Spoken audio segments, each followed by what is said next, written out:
서울 사랑제일교회에 대한 압수수색을 통해서 방역당국이 교인과 광화문 집회 참가자 명단을 추가로 확보해서 분석하고 있습니다. 전광훈 담임 목사는 고난을 감당하기 어렵다며 한국기독교총연합회 대표회장직에서 물러나겠다는 뜻을 밝혔습니다. 현장에 나가 있는 취재기자 연결하겠습니다. 홍민기 기자.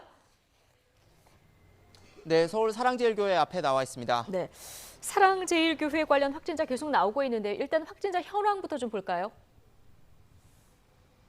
네, 어제 정오를 기준으로 서울 사랑제일교회와 관련된 집단 감염 규모는 모두 732명입니다. 접촉자 가운데 56명이 추가 확진 판정을 받았는데요. 지역별로 보면 서울 451명을 포함해 수도권이 686명인데 전체 관련 확진자의 90%를 넘는 수치입니다. 수도권 밖 확진자는 46명으로 사실상 거의 전국 모든 시도에서 감염자가 확인됐습니다. 교회는 이곳 서울 성북구에 있지만 교회 신도는 전국 각지에 분포해 있기 때문입니다. 또 연령별로는 60대 이상이 관련 확진자 가운데 40%를 넘는 등 고령자의 비율도 높은 편입니다. 사랑제일교회에서 시작한 감염이 학교와 직장, 심지어 요양시설까지도 퍼지고 있다는 점도 우려할 만한 대목입니다. 방역당국은 현재 이 교회 확진자가 다녀간 학교와 학원 43곳, 어린이집과 유치원 11곳, 사회복지시설과 의료기관 28곳, 종교시설 7곳 등 모두 168개 시설에 대해 역학조사를 진행 중입니다. 조금 전에 오전 10시 반쯤에는 성북구청 공무원이 서울시에 10인 이상 집합금지 명령서를 교회 측에 전달하기도 했습니다.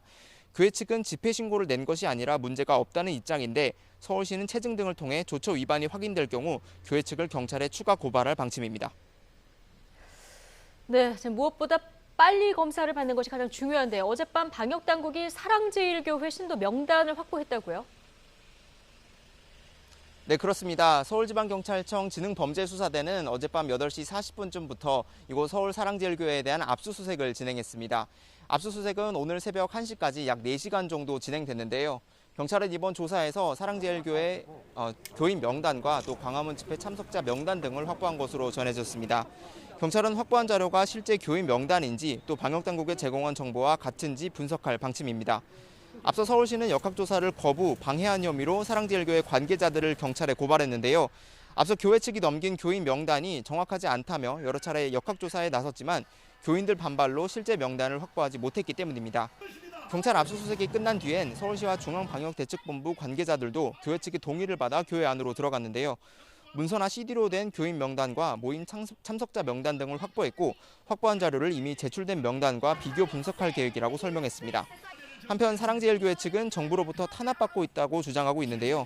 전광훈 담임 목사는 어젯밤 유튜브 방송을 통해 외부 불순분자 테러로 자신이 고난을 받고 있다고 말했습니다.